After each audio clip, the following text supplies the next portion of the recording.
Brother Eli, masama po bang maglasing?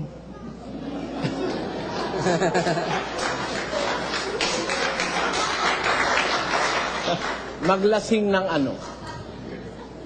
Marami kasing ikinalalasing ang tao, kapatid, ano? Meron akong babasahin sa iyo sa 21:34 ng Lucas. Tatapwat, mangang-ingat kayo sa inyong sarili. Baka mga lugmok ang inyong mga puso sa katakawan at sa kalasingan at sa mga pagsusumakit ukol sa buhay na ito. At dumating na bigla sa inyo ang araw na yaon na gaya ng silo. Marami kasing ikinalalasing ang tao eh. Yung pagsusumakit sa buhay na ito, merong lasing na lasing sa karangalan, no? May lasing na lasing sa politika. Pag naupo, ayaw nang tumayo, di ba? Minsan matayo man dahil pinatayo na, gusto umupo uli, balik-balik pa, di ba, no? Merong ganun, di ba, kapatid namin? Opo, ay nasarapan po eh. Nasarapan. Merong nalalasing sa karangalan, merong nalalasing sa kapangyarihan, may nalalasing sa babae, may nalalango sa alak, nalalasing sa alak. Sa droga. Kung ang tinatanong mo ay kalasingan sa alak, nasa 5:18 ng Epeso yon. Pakinggan mo. Ito po sabi po sa talata. At huwag kayong magsipaglasing ng alak na kinaroroonan ng kaguluhan. Huwag kayong magsipaglasing ng alak na kinaroroonan ng kaguluhan. Sa Israel, nung araw, pinapatayan lasenggo. Nagtataka lang ako rito sa atin, ang mga lasenggo, hindi lalagay sa pwesto. Bakit po? Oo, nagiging ano yung mga lasenggo, magiging mga congressman, mga mayor, mga public servants. Kaya nga maraming politiko ngayon, lasing eh. Opo. Di ba? Samantalang sa Biblia, yung mga lasenggo, pinapatayan nung panahong Israel. Basahin natin ang Deuteronomio. Yan po'y nasa 21 at 18 patuloy. Kung ang isang lalaki ay may matigas na loob at napanghimagsik na anak, na ayaw makinig ng tinig ng kanyang ama o tinig ng kanyang ina, at bagaman kanilang parusahan siya, ay ayaw makinig sa kanila, ay hahawakan nga ng kanyang ama at ng kanyang ina, at dadalhin sa mga matanda sa kanyang bayan at sa pintuang bayan ng kanyang pook. At kanilang sasabihin sa mga matanda sa kanyang bayan, itong aming anak ay matigas na loob at mapanghimagsik, na ayaw niyang dinggin ang aming tinig.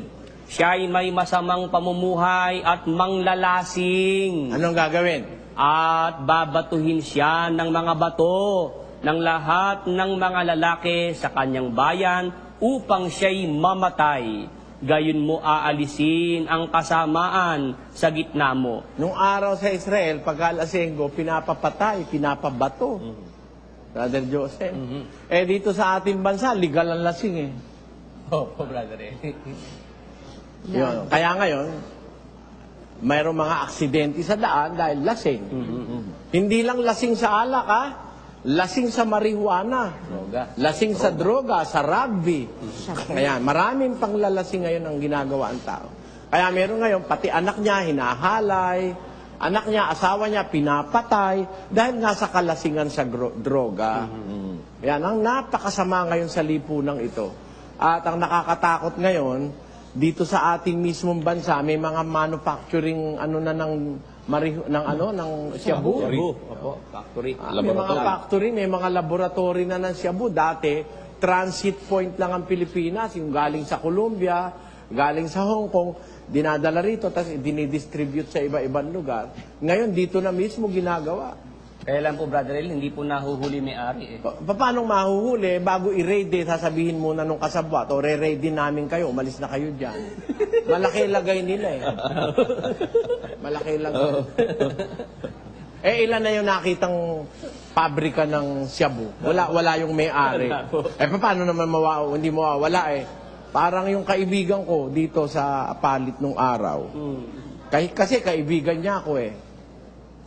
Alam naman niyang wala akong kasalanan. Dinimanda ako ng inimbentong demanda. Tinawagan ako nung kaibigan ko. Brother Eli, opo, sino po ito? Si ano ito, si ganito ito, sabi niya.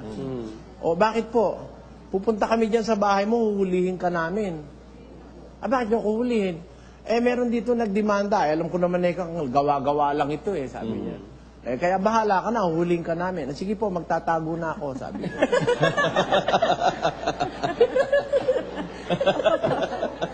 Buti naman po yung gano'n manghuhuli, nagpapasabi po muna. Oo.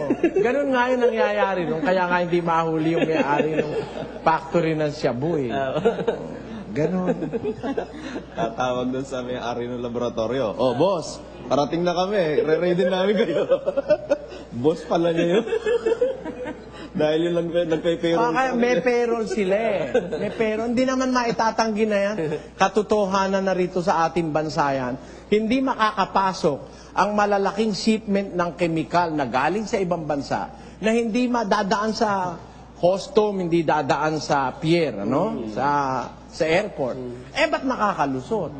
Pinapalusot po Pinapalusot yun. Pinapalusot yun.